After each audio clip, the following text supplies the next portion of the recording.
lasījums no Jāņa evaņģēlija 3. nodaļas.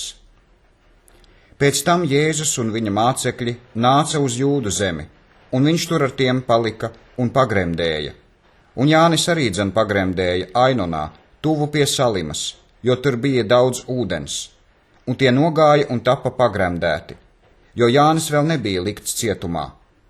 Tad strīds cēlās starp Jāņa mācekļiem un jūdiem par šķīstīšanu, un tie nāca pie Jāņa un uz to sacīja: Rabi, tas, kas pie tevis viņpus Jordānas, kam tu liecību devi, redzi, tas pagremdē, un visi nāk pie viņa.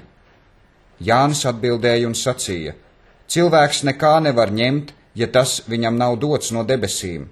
Jūs paši esat mani liecinieki, ka es esmu sacījis: es neesmu Kristus, bet sūtīts viņa priekšā. Kam ir līgava, tas ir līgavainis, bet līgavaņa draugs, kas stāv un viņu dzird, priecājas ļoti par līgavaņa balsi. Tad nu šis mans prieks ir piepildīts. Viņam būs iet lielumā, bet man mazumā. Kas nāk no augšienes, tas ir pār visiem. Kas ir no zemes, tas ir no zemes. Kas nāk no debesīm, tas ir pār visiem. Un ko tas ir redzējis un dzirdējis, to tas apliecina, un viņa liecību neviens nepieņem. Kas viņa liecību pieņēmis, tas ir apzīmogojis, Dievu esam patiesīgu. Jo ko Dievs ir sūtījis, tas runā Dieva vārdus, jo Dievs nedod garu ar mēru. Tēvs mīļo dēlu, un visas lietas ir devis viņa rokā. Kas tic uz dēlu, tam ir mūžīgā dzīvība, bet kas dēlam neklausa, tas dzīvību neredzēs, bet Dieva dusmība uz tā paliek.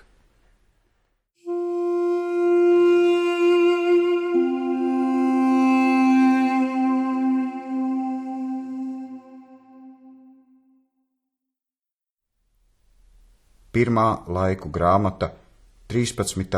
un 14. nodaļa. Un Dāvids aprunājās ar virsniekiem pār 1000 un pār 100 un ar visiem lielkungiem.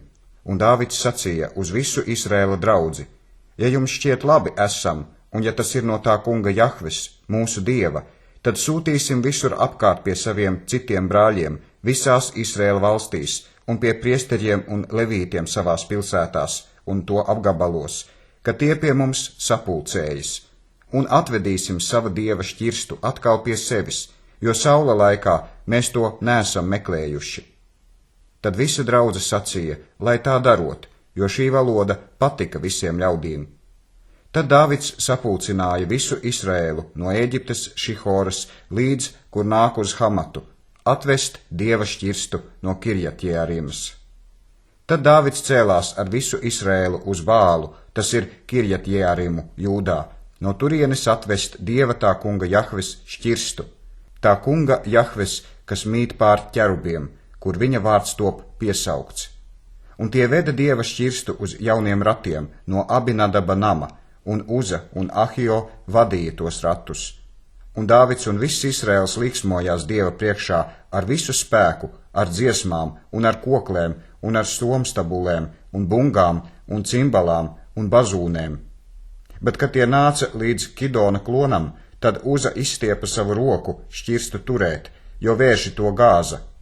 Tad tā kunga Jahves dusmas iedegās pret Uzu, un viņš to sita par to, ka tas savu roku bija izstiepis pēc šķirsta, un tas tur nomira Dieva priekšā.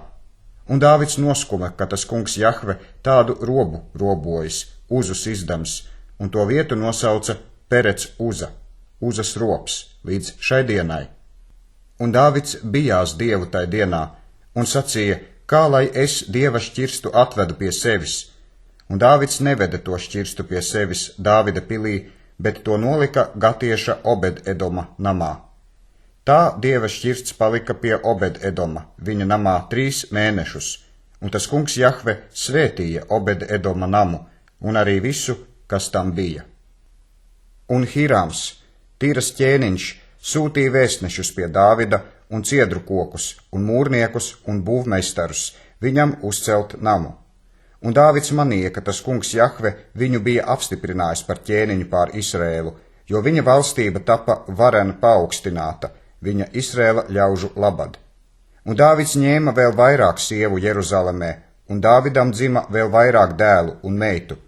Un šie ir to bērnu vārdi, kas viņam piedzima Jeruzalemē: Šamo un Šobabs, Nātans un Salamans, un Ibhars un Elišo un Elifalets un Nogahs un Nefeks un Jafija un Elišāms un Bēljada un Elifelets. Kad nu filistieši dzirdēja, ka Dāvids bija svaidīts par ķēniņu pār visu Izrēlu, tad visi filistieši nāca Dāvidu meklēt, un kad Dāvids to dzirdēja, tad viņš tiem izgāja pretī, un filistieši nāca un izpletās Refajiešu ielejā. Tad Dāvids vaicāja Dievam un sacīja: vai man būs iet pret filistiešiem, un vai tu tos dosi manā rokā? Un tas kungs Jahve tam sacīja: celies, jo es tos došu tavā rokā. Un tie gāja uz Bāla Peracimu, un Dāvids tos tur sakāva. Un Dāvids sacīja: Dievs aizrāvis manus ienaidniekus ar manu roku, tā kā ūdens rauj. Tādēļ tie nosauca to vietu Bāla Peracimu, rāvēju vieta. Un tie tur pameta savus dievus, un Dāvids pavēlēja tos sadedzināt ar uguni. Bet filistieši atkal nāca un apmetās ielejā. Tad Dāvids atkal vaicāja Dievam, un Dievs uz to sacīja: neej aiz viņiem, bet ej apkārt ap viņiem, un ej tiem virsū pret raudu kokiem. Un kad tu dzirdēsi soļus rībam raudu koku galotnēs, tad izej uz kauju, jo Dievs iziet tavā priekšā kaut filistiešu kaķaspēku. Un Dāvids darīja, kā Dievs tam bija pavēlējis, un tie kāva filistiešu kaķaspēku no Gibeonas līdz Gazerai. Tā Dāvida slava izpaudās pa visām zemēm, un tas kungs Jahve lika bailēm no viņa uziet visiem pagāniem.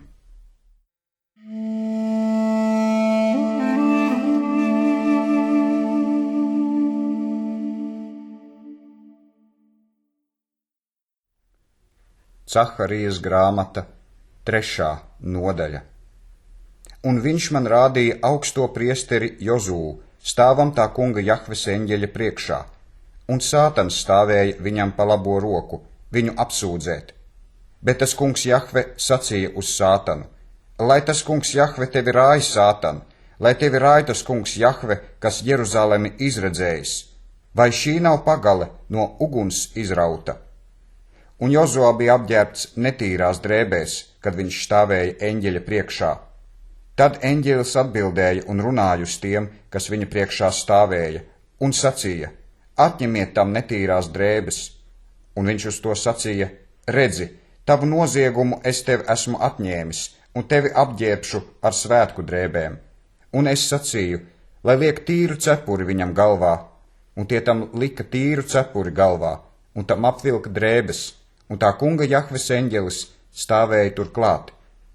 Tad tā kunga Jahves eņģelis Jozuam apliecināja un sacīja: tā saka tas pulku kungs Jahve Cebaots: ja tu staigāsi manos ceļos un sargāsi manu likumu, tad tev arī manu namu būs tiesāt un arī manus pagalmus sargāt, un es tev došu pieiešanu to starpā, kas te stāv. Klausies nu jau, Jozuā, augstais priesteri, tu un tavi draugi, kas tavā priekšā, jo tie ir par brīnuma zīmi. Jo redzi, es likšu nākt savam kalpam Cemaham, atvasei. Jo redzi akmeni, ko es Jozuas priekšā esmu nolicis. Uz to vienu akmeni skatās 7 acis. Redzi, es ierakstīšu viņa rakstu, saka tas pulku kungs Jahve Cebaots, un atņemšu šās zemes noziegumu vienā dienā. Tai dienā, saka tas pulku kungs Jahve Cebaots, jūs aicināsit citu apakš vīna koka un apakš vieģis koka.